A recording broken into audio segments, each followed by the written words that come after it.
Dominic Ayini Mbasebe Gomfu waji wanatu.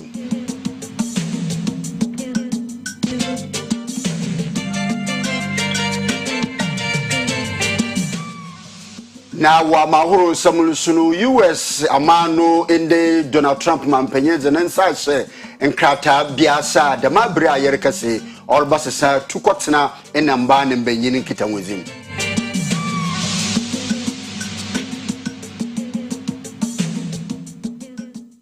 And some na fufuro bi ka we when ye dey be so mo don hwere ba ko ya edi anim na ye kan for Newman College Department of Nursing the amount was nurse for entity ye bia nkrabata odro ni nyina wo ye bi e wona so ye abamu krata asem nyina enso adi mu so mo ntete nurse for ya wo tete mo so mo be ye apabnti woni je ho e so wo be di nurse no wadi ni ye a ye Newman College Department of Nursing omo wa atwoma techima ye wo kumase e ben kwada so e ho na e wo hostel facilities nso wo ntia mane ha baby a free baby abenya baby ada ya no afre 0574 661117 0574 661117 so boshaba electricals or say beje electricals ho niema kane bia wo pe bibia cables sockets switches adapters enyema ekeka bom makane atimi so no eyo boshaba ha na wo benya bie ne bo esaye papa ya ebeche edi ama wo oyo pa TV abo samu okumase edum boshaba plaza ena ye wo ye be okumase central prisons no ena mami ata akofo building mu e wo dum PZ nso ebi e wo ho ya no wa 0536 095 966 0536 095 966. Ave Promise Broadcasting Limited wanye Konfanoche Teaching Hospital wa Kambuma wolutu na monbi oboboa ma Konfanoche Teaching Hospital Brad Bank and wenye moja horo na wetum waza boa ayaroshofo inde wobehia moja ntine blood donation dwumadi chenchenche wazere shado oye 24th January ara na wade shado anopa no wotwe wo oye Kejetia Dubai Event Center hub ana dwumadi bokodo na ndwumako bi ena waso na asena de dwumadi wotum waze abado waza mo Balm of Gilead Clinic and Diagnostic Services and afe other specialist doctor bia Dr. Sawarba Bakahuma Jumezi wa konkani pa afe so no Grace Phyto Clinic and afe Gina B Catering Services and also waso asen na mom se waso erehwen enyumbore na wenye jwo de ebeba boso asen na sponsor bia waso botuma afre 0545609877. Yanya ya so manumre eye me mame efia nyako papa bi na afi Uncle Ebo Baini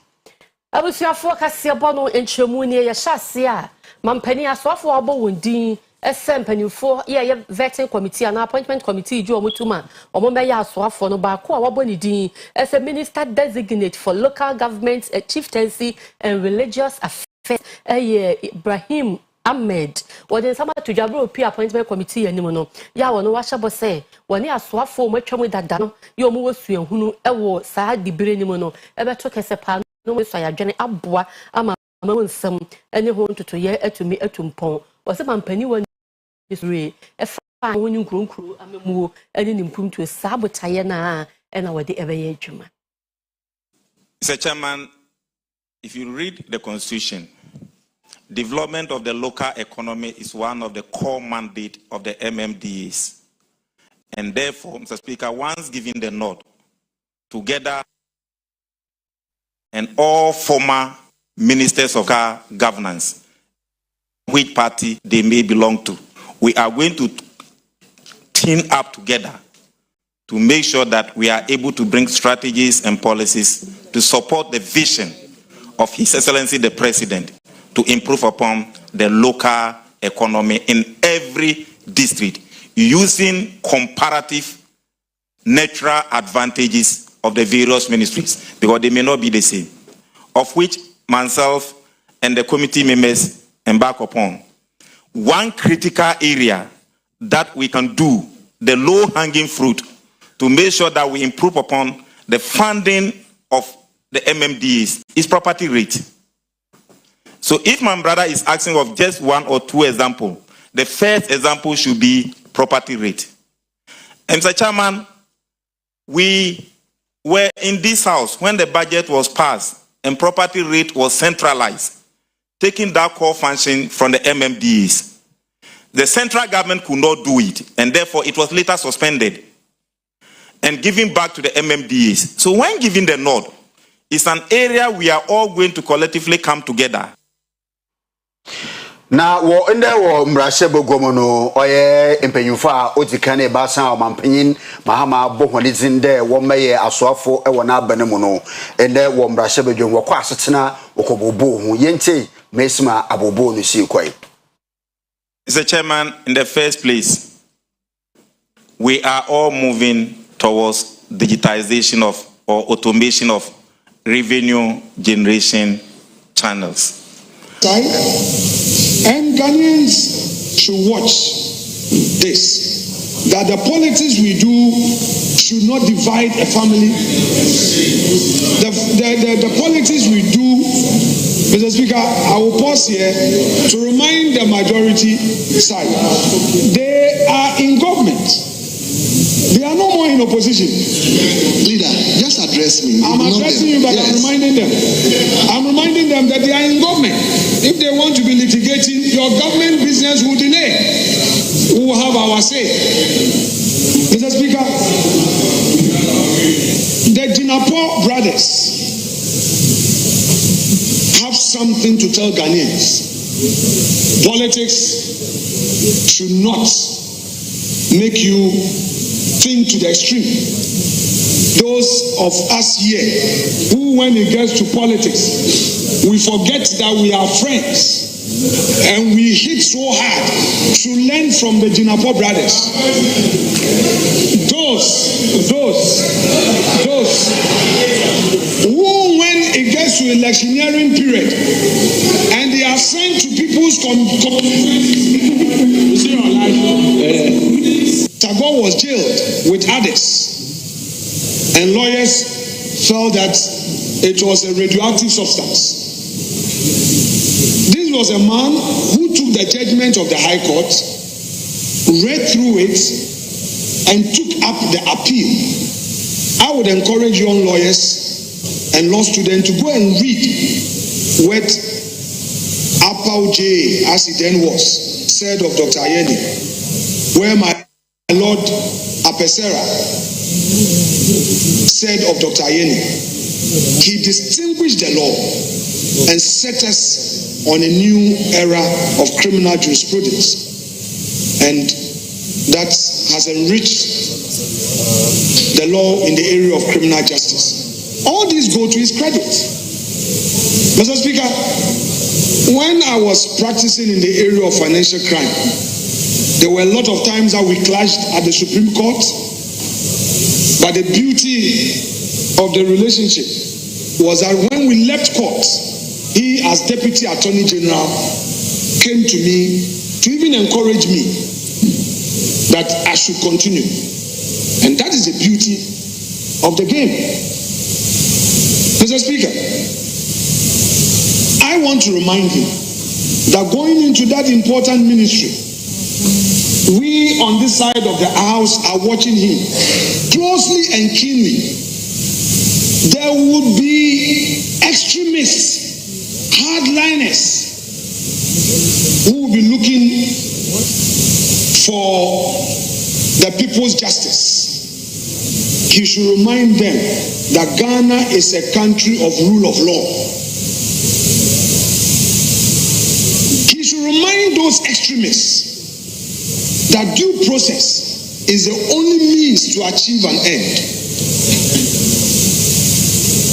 He should not allow people to be pushing him here and there. Mr. Speaker, let hands up.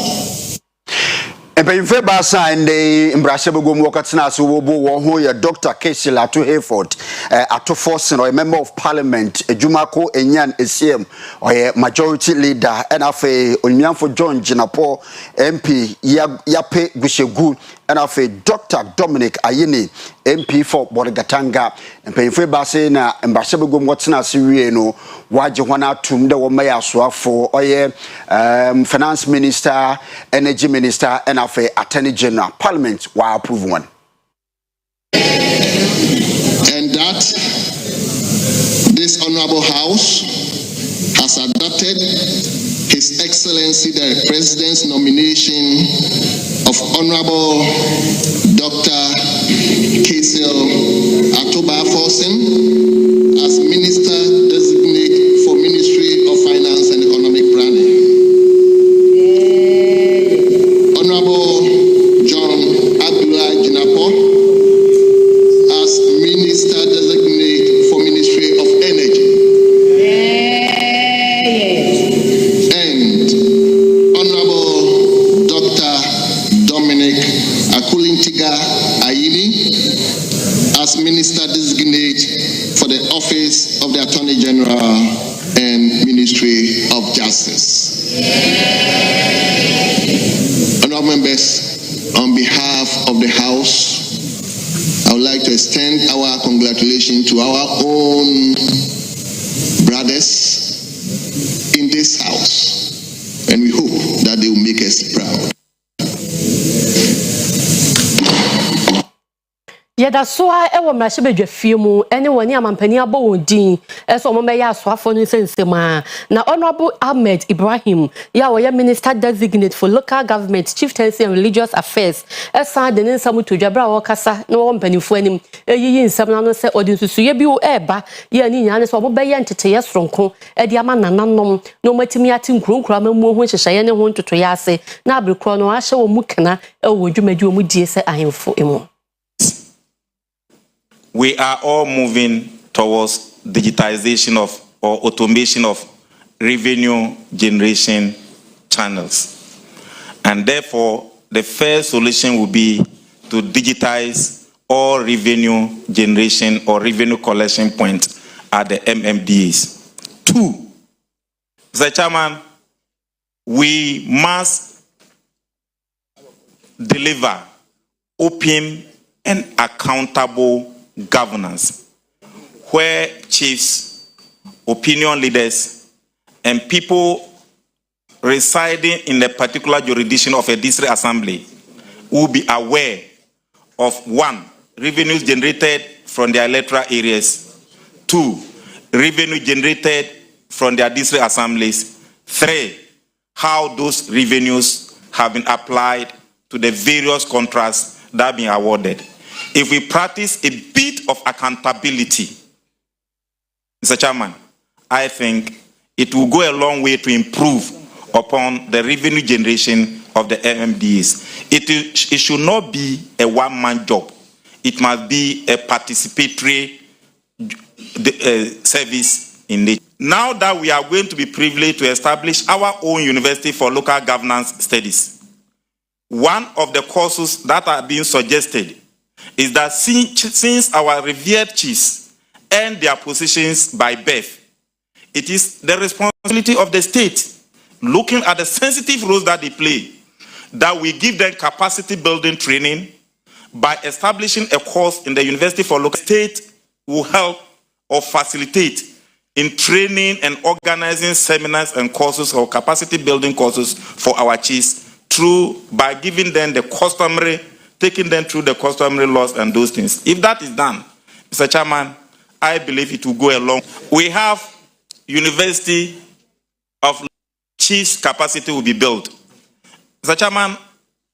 if you can't, I'm not a lawyer,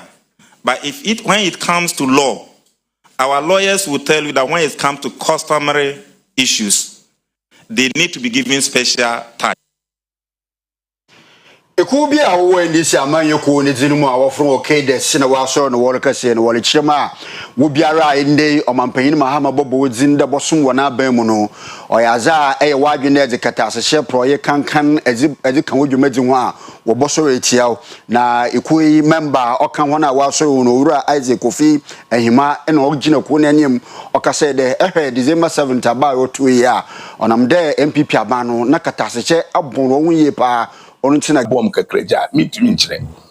oni pay enanu ya ene adi ne si akonyenso ena fei na aban bi aso ba ese otobo na oyiyi o ministers a woni won be adwuma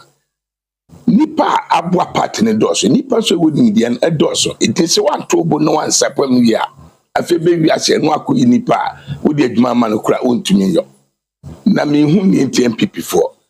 agya yiri mu and now buy it and one more bonnet them and one year to see and none ya would de candy and a dimmy and satu. Na minority leader no complaining say I don't know dimmy and saba or see what the 60 and I say never home bang only panel or ye nadia is what to know now yo mesre and come Ghana former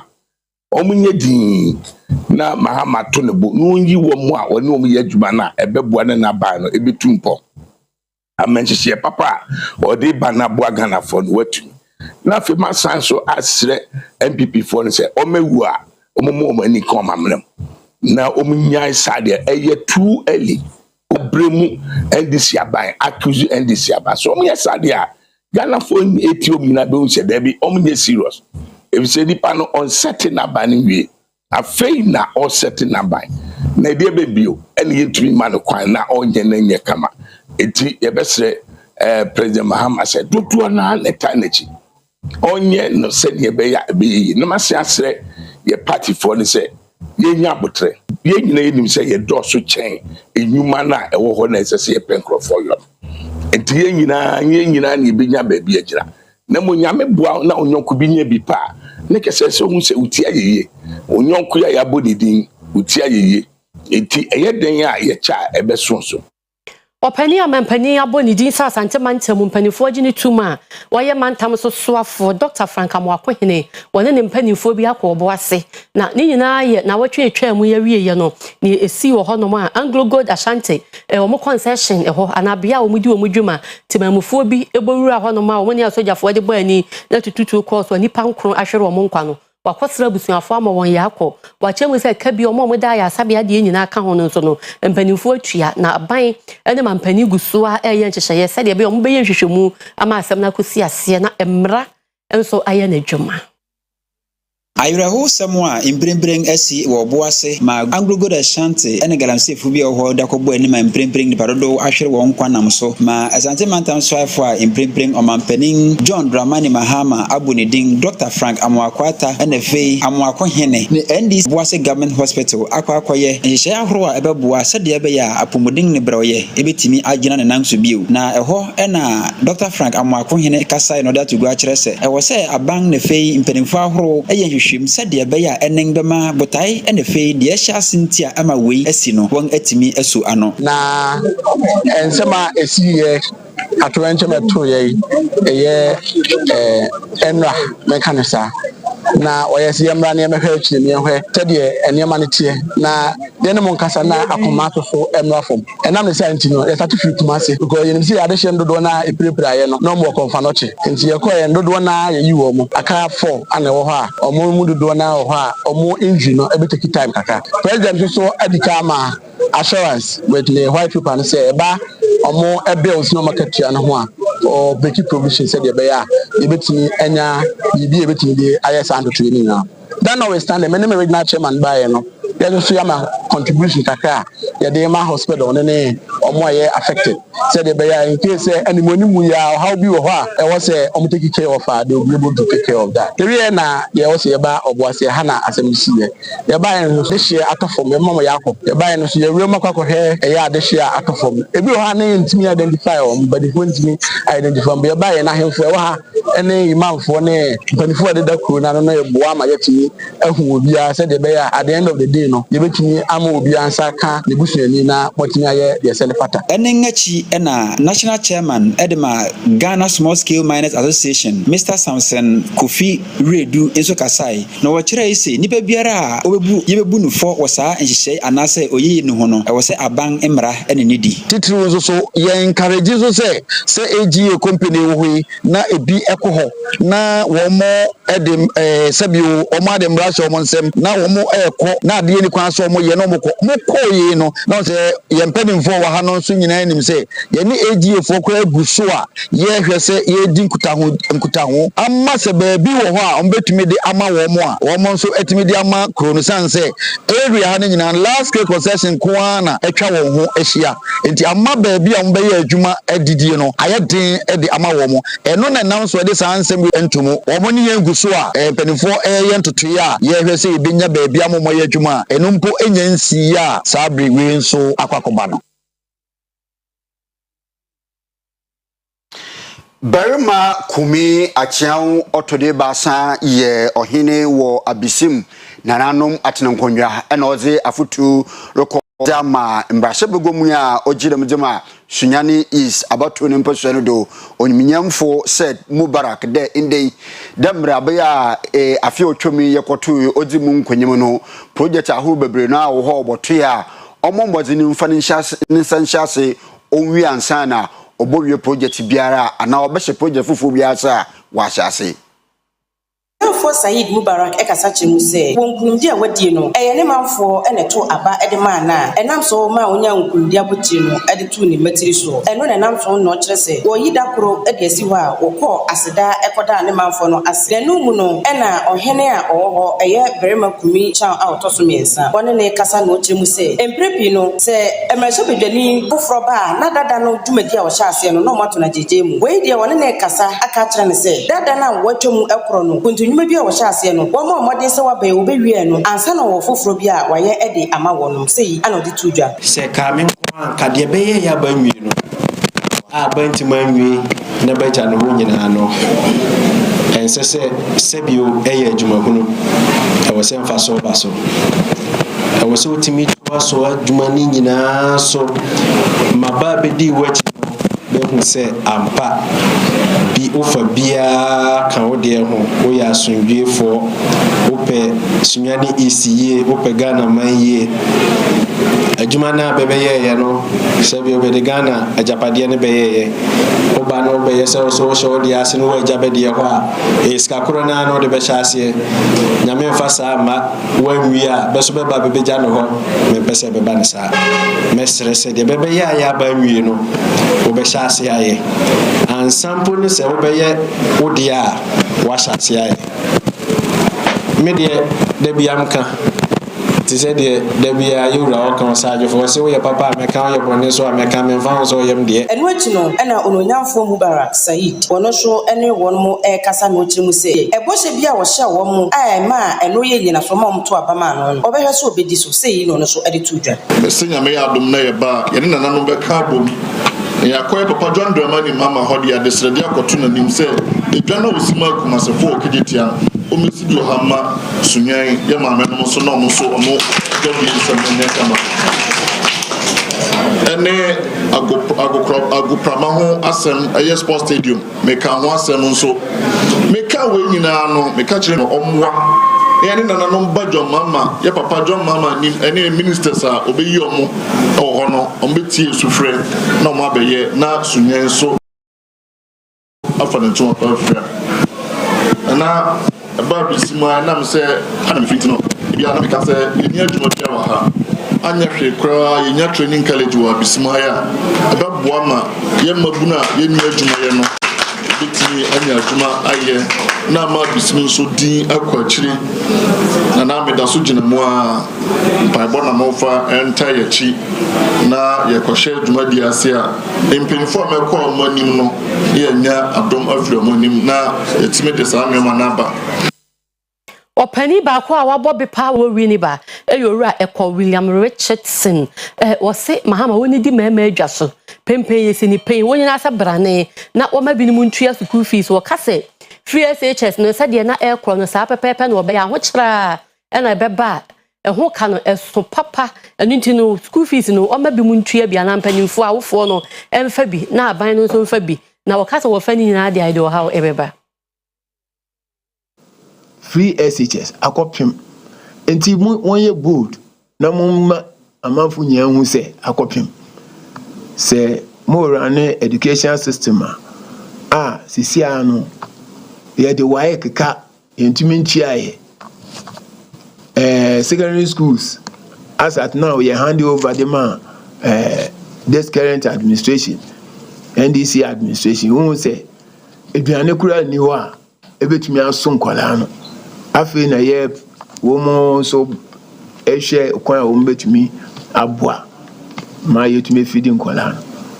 and easy see ehwe previous government sika or spending in education feeding children is too much yenye sika kura mfa ye development and I think it's not a wise decision to continue with this free education now I suggesting say in the various JSS no akwala be we JSS no na parents ni mu nkwala wo parents no wo mu niska enough to pay for those children or cater for their education. Until say I say set up an education board. Now, one more to me, I requested for the names from all JSS schools. Say Nkwala, one more academically good, one more to me I pursue academics. Now parents no more difficulty in taking care of them. Now, one more John Beshiaden. Now I recommend it. Until I recommend it. Some Colano or SS now. Now government are supporting women fees. It's a free on the Bible school. No, and they say to me, because the fees itself no, subsidized. Do you understand? Education at the SS is subsidized. The parents just pay later. Mekai for the past about few years in Anka, which your fees have there's a 400, 500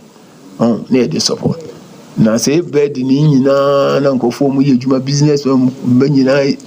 ye tuama free a da ben in the country e benye sika na ye dey build mankola ni free school so wo man je ejuma ye he wants to make what reset the country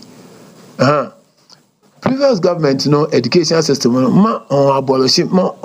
on temper. Do you understand? They must take their time and study because it has some good things and the taxpayers' money has been invested highly.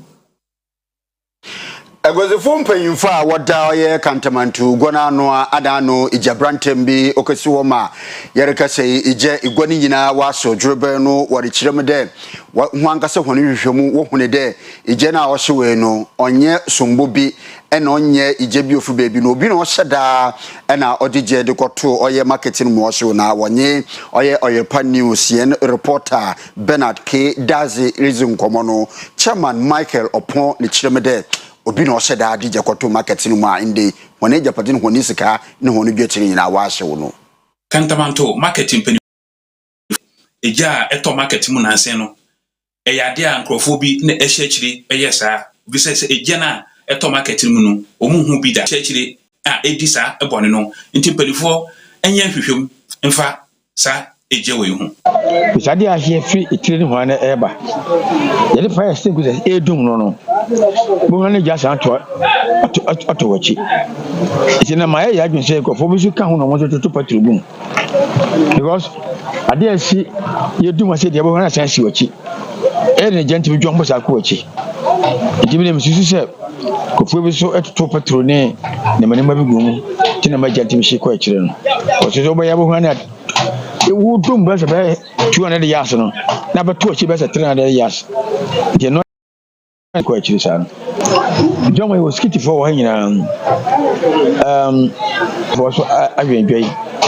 ade cha na padu nsia ya san bebe adwa no na adwa so no de bia no nwumre no nsia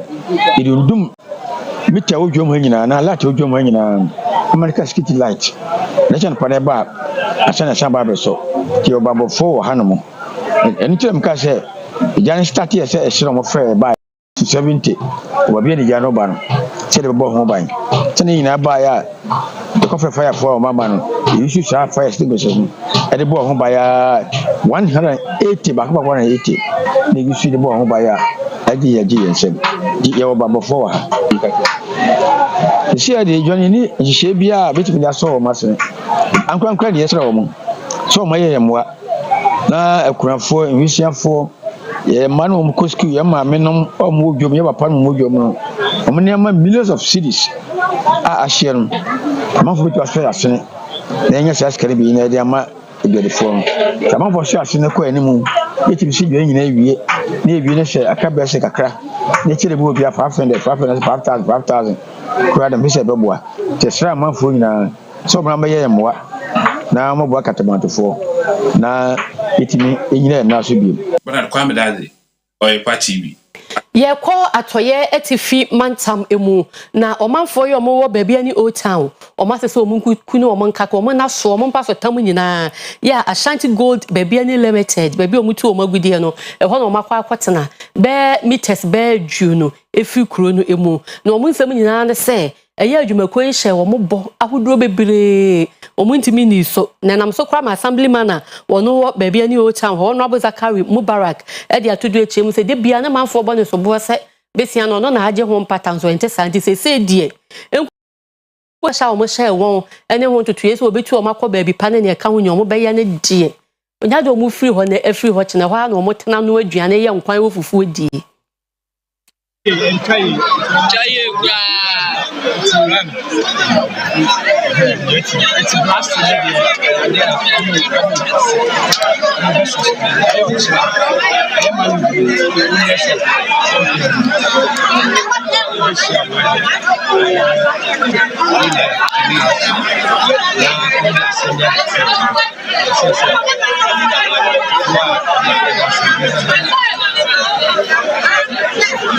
last show yourself. Yeah, last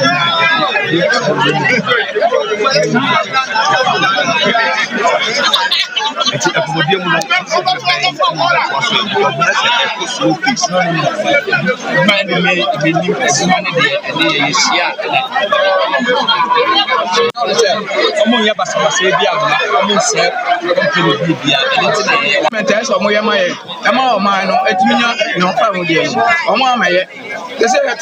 hospital kwa mu fa ye ko omu behwe bibia e behia bia so omu nye na no anu amfucho bia ba o man no say anyere ye ho a ba bia ni ya nga ye bewu dikata ya sira ni say omu momodi no ma ya dan ne ma ye say de be ya so ye be free a omu so anya kwan aye o maduma na kakra ye wo no match before no what the bu amudi ku community ni ana omi ke aso ya wo ba say ana bench aba say match for mo dada esa e mo dada ya ko kunye nyina say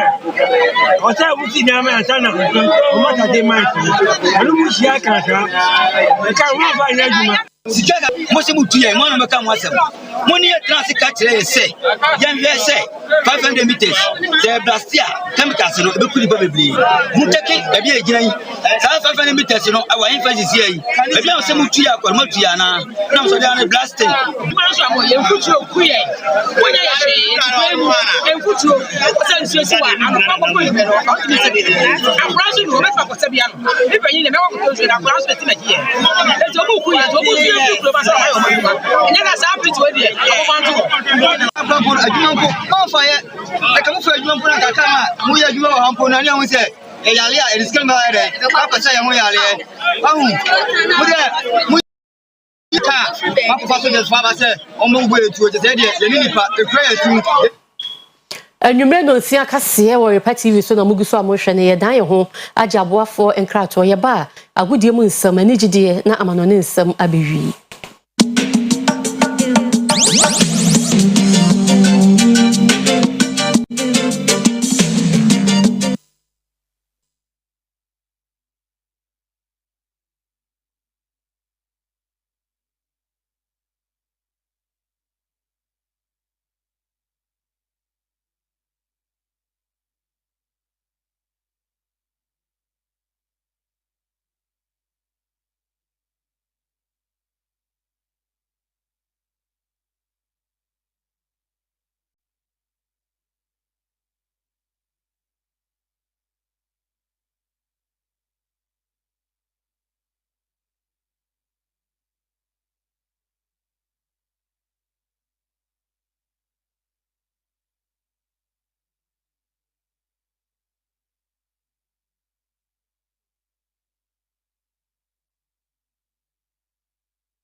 Details coming up. And Australian Open. On him say and a quarter final. Na nyasem kito Novak Djokovic, Carlos Alcaraz. Why ena edi inkurim ye the highlight ebe show Novak Djokovic akasa Anastasia one ninua bi boy na say ena kokowie ni nyina de wonsem ebe down night for the Champions League matches and eto dwano ye the fixtures and the results in prempren abano ebe down. Sports lawyer near the only sports lawyer in Ghana football. Yes, I say in Chairman K5. Na so se koroko team no eba quality padia team no quality. Omo madwene omo se de ye last year no enu bi na be ye no agro no mu die. Hwe kotoko team se mu hwe ni ya. Season be sha ase ne yempa ni form ye tie ase so beto quality players. Your players it say. Your quality difference kakra bi e ba ya ne se ye koja bibia ball back three no sa back three na mo akotoko no kra ye ba akopɛ 4 matches ne atumi lose ni nyina 4-3 nya 12 ye sa ball draw bi count ka 14 points it is say kotoko sa matches ye nya kra ne nya 10 e ka wa nkanya 41 etu tell say ene hwe ball akotoko boy kotoko ball a utimu se ball ye kwa akohye ampa na akohye so eti mo bia mfa bibi ntuni trim se na kotoko last season omoboa kotoko team ya hyehyɛ eniema ekoye From Chairman K5 Iyonko former management member Emma Kropia Asante Kotoko lawyer Safu Duku and Ebokami Poku Abaso with Emodimba wo ba ye no wabo ama club no so far football team papa biano we went to see a race. This is Albert Bar. There was several options to choose from. And the Makotokono is a Yania league in the major because is a strikers and a man for a complete Namia Domene Obuaso. It's a coach in the moment of a headache. It's with the coming of a Dukunina Nabaka Kamono. It did say, yet any problems with goal scoring. And you be able to your matches, Muse, at least 2 goals to the enemy. Now you share defense. It's Kampoku. In 10 matches. In the way and one was that was until Kampoku form and one was had by. Here call Australian Open na area. Penny Novak Djokovic, it's me Carlos Alcaraz na yanshe highlights.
It's a 50th Grand Slam semi-final for Novak. He was compelling, he was commanding, and ultimately he was just a little too cunning for his younger opponents. First, I want to say my utmost respect and admiration for Carlos and everything he stands for and what he has achieved so far in his young career.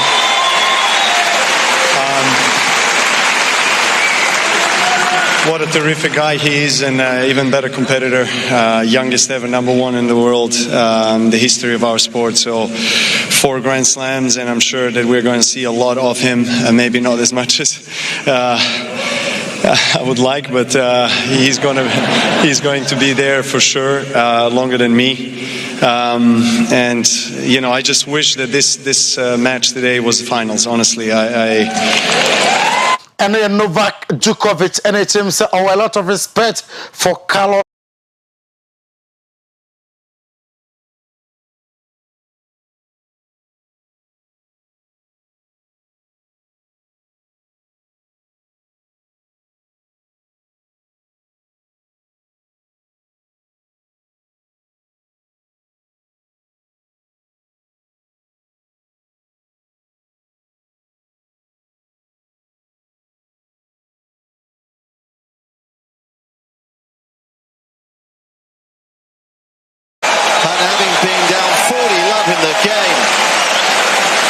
As though there was no hope.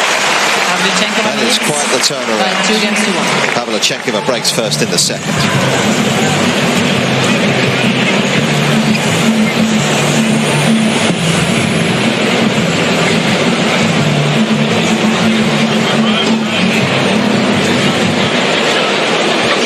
Honestly, I was just praying today. I was praying to just, you know, like trying to put the ball back in these tough conditions. We both were like, you know, just trying to put the ball back, and it was very difficult to play. And I mean, she played amazing tennis, very aggressive, and I mean, I'm just super happy I was able to somehow magically win this match. And of course, guys, thank you so much for the atmosphere.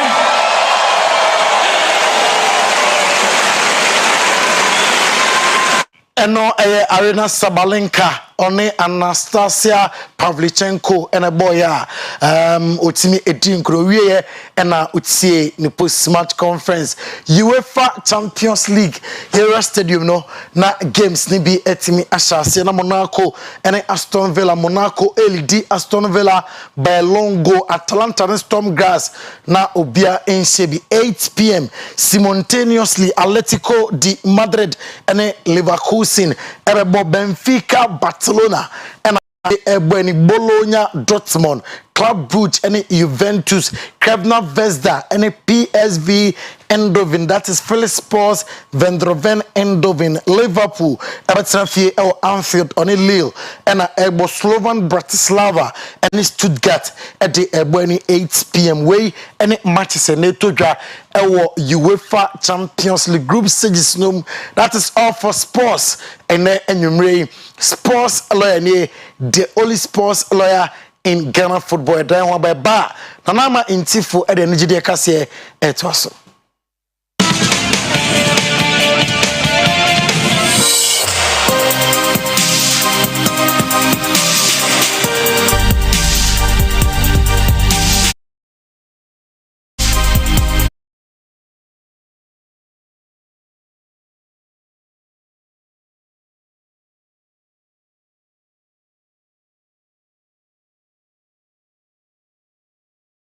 Ajo ema mwakwaba ebe Nigeria Kassie so medidi na nama intifo na otweweye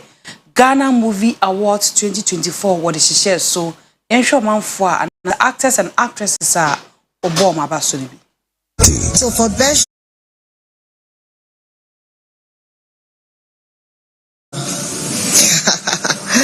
Afuli ni Odai Afuti. Best short movie. Which one is this? Best short movie. Who is this winner? Me Odai. Okay. So it's a tie between Rosamund Brown, Pepin Polo, Widow's Gift, and A Country Called Ghana.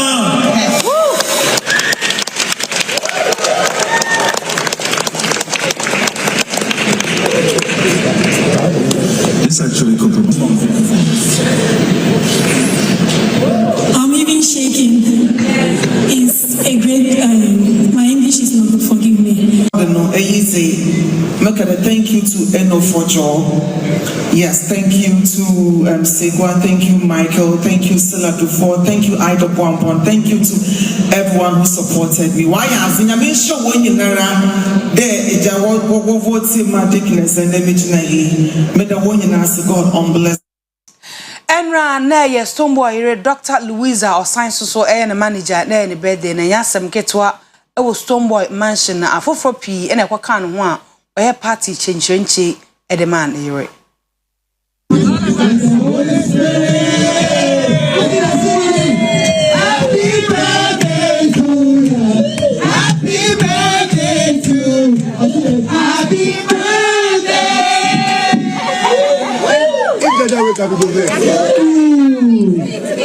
Okay,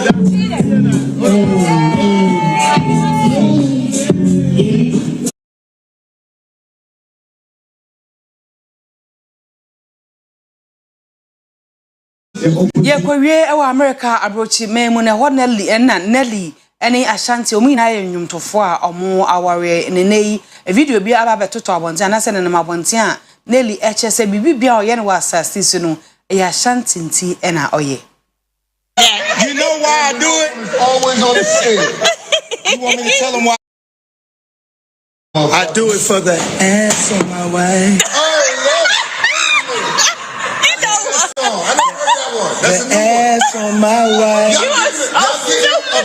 Love the way it wiggles from side to side.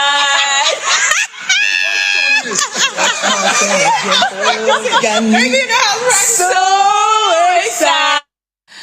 Adofo ye nyina so na yemfansie ne gere kase a ebo ano no nyina esi ha na ye gina na mame ehwe nyako ene anklebo by ni ato kase ebo no so ewie no amanone medidi na na ama intifo adawase amomo no hwa abra.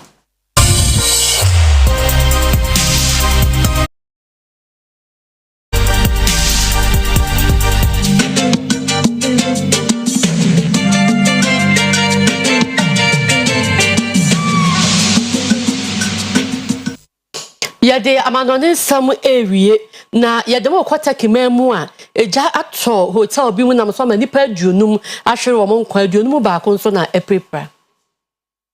seke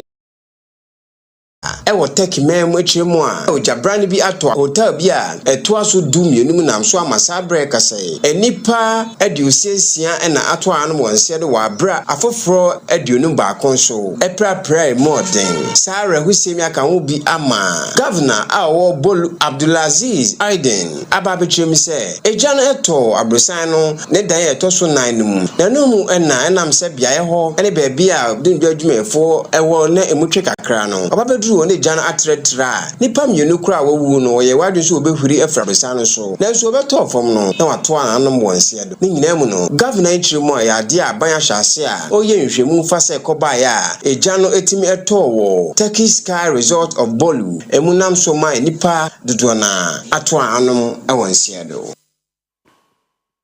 Wafi otwemi sunu US memnu woto aba ho teremon man Ghana ye na ndedada ana Donald Trump a odi aba na munkunyin wogini si egodo de US mampanyin mfiane no odi won anyim na obetena do de nsa ahyenkra tayasa tukotena na mba na mbanyin won gita wonzi no wade nsa ahyenkra tayasa ba sesenya mambebre na emoma na akona anyim.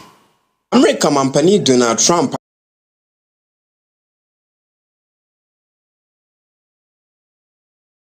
na numu na ababeto se ne di mutintiman pa ne bi eye omampanye ni suade hunu se omsauden boda no ode asrafo bekwakogu honom se be ya wono nam kotikwan so bepiem America mamu no obesi ano de kan ho bi nso ye se America may you say free Paris Climate Agreement ni mu. All illegal entry will immediately be halted and we criminal aliens back to the places from which they came. We will reinstate my Remain in Mexico policy.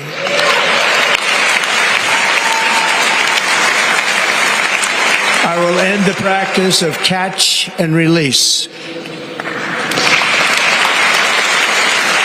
And I will send troops to the southern border to repel the disastrous invasion of our country.